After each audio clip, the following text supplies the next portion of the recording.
प्रयोग और प्रयास का एक सुनहरा इतिहास है। समय की पहिए से सुनते कुछ अनसुने कहानियों का भंडार है। कहीं ख्वाब को सच कर, कहीं सोच से भी परे, कहीं ब्रह्मांड की पहेलियां सुलझा, कहीं चांद तक की सैर है। रचनाओं की रंग से सजा विश्व का मैदान है। प्रयोग और प्रयास का एक सुनहरा इतिहास है। समय का पहिया सुनाता कुछ अनसुने कहानियों का भंडार है। ठीक ही कहा गया है कि ज्ञान ही वह संपदा है जो बांटने से ही समृद्ध होती है। हम भारत के कुछ प्रमुख विद्वानों के बारे में बताने जा रहे हैं जिन्होंने न सिर्फ भारत को प्रभावित किया अपितु सारे संसार को प्रभावित किया है। उन्होंने हमें सारी दुनिया को सम्मान के साथ देखना सिखाया है।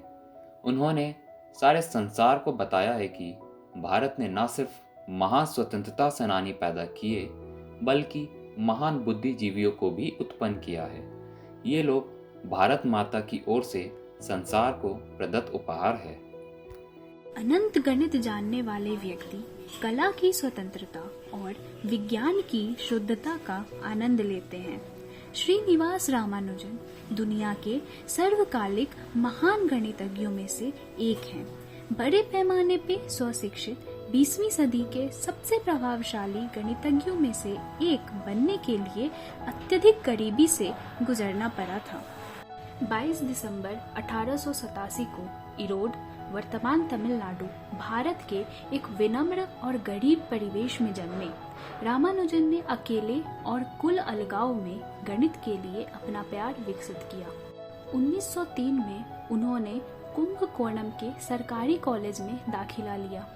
जब उन्होंने 1904 में टाउन हायर सेकेंडरी स्कूल से स्नातक की उपाधि प्राप्त की, तब रामानुजन को स्कूल के प्रधान अध्यापक कृष्ण स्वामी अय्यर द्वारा गणित के लिए के रंगनाथ राव पुरस्कार से सम्मानित किया गया। कुछ वर्षों बाद उन्होंने 14 जुलाई 1909 को जानकी से शादी की।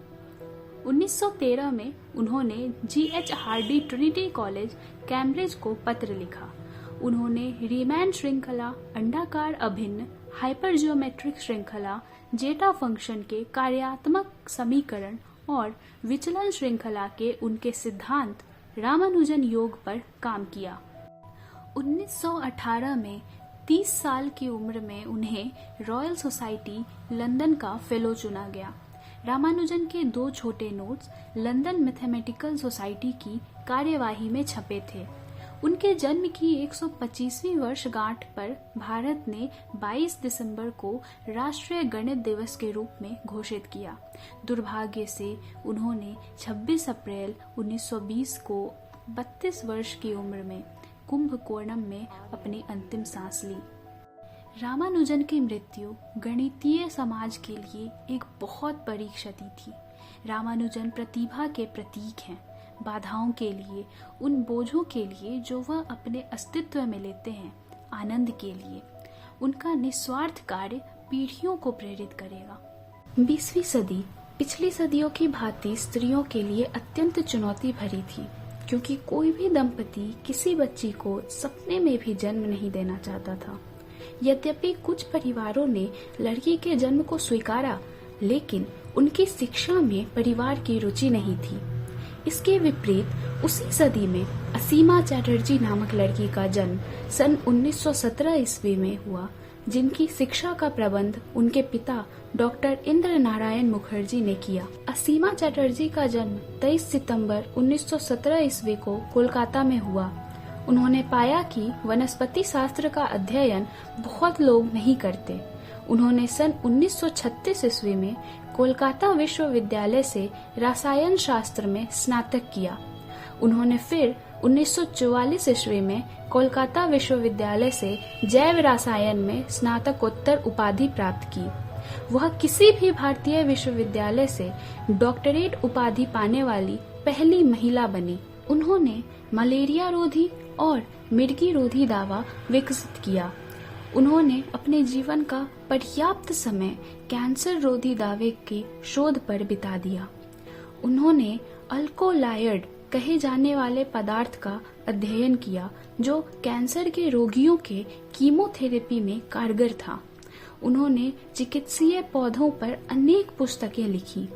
वह 1975 में इंडियन साइंस कांग्रेस की पहली महिला अध्यक्ष निर्वाचित हुई और उसी वर्ष उन्हें पद्म भूषण से अलंकृत किया गया, जो कि भारत में नागरिकों को दिए जाने वाला तीसरा सर्वोच्च सम्मान है।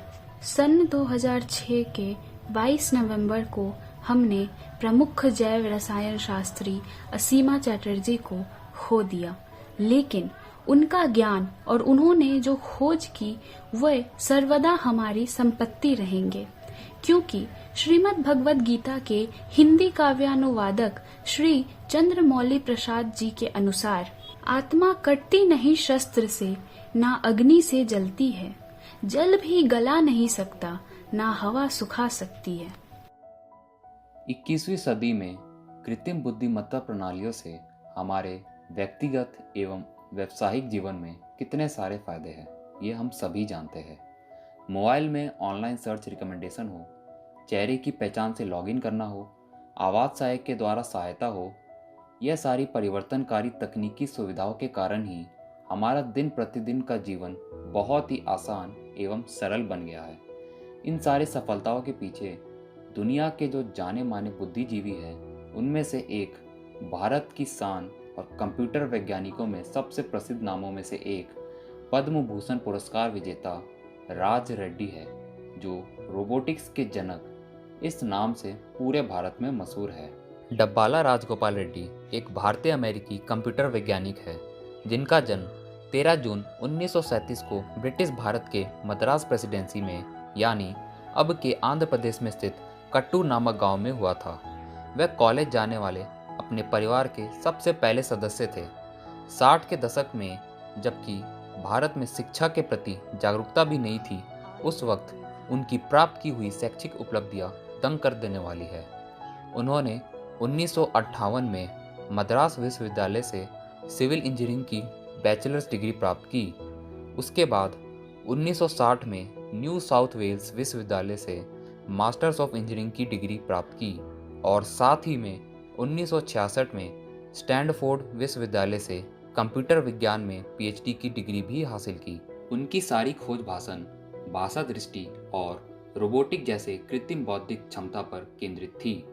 70-80 के दशक में जब भारत उभरती हुई तंत्र ज्ञान को जान ही रहा था, उस समय राज रेड्डी ने voice control of robot, large vocabulary connected speech recognition, speaker independent speech recognition और अनरिस्ट्रिक्टेड वोकेबलरी डिक्टेशन को अपनी खोज का विषय बनाकर एक नई क्रांति की शुरुआत की। वह कार्नेगी मेलन विश्वविद्यालय में रोबोटिक्स से संस्थान के संस्थापक निर्देशक रहे हैं। उन्होंने हमारे देश के कम आय वाले ग्रामीण युवाओं की शैक्षिक आवश्यकताओं को पूरा करने के लिए भारत में राजीव गांधी ज्ञान प्रौद्योगिकी विश्वविद्यालय बनाने में अपनी महत्वपूर्ण भूमिका निभाई थी। उन्हें 2001 में भारत के राष्ट्रपति द्वारा पद्म भूषण पुरस्कार से सम्मानित किया गया था और बड़े पैमाने पर कृत्रिम बुद्धिमत्ता प्रणालियों के डिज़ाइन और निर्माण में अग्रणी के लिए 1994 में ट्यूरिंग अवार्ड से भी सम्मानित किया गया था। उनके जीवन से प्रेरणा लेकर हम आशा करते हैं कि भारत के भविष्य में और भी गौरवशाली वैज्ञानिक पैदा होते रहे और हम ये ठान लें कि विज्ञान प्रगति का है सपना, ज्ञान व विज्ञान का, सब पढ़े सब बढ़े, नाम हो भारत देश का।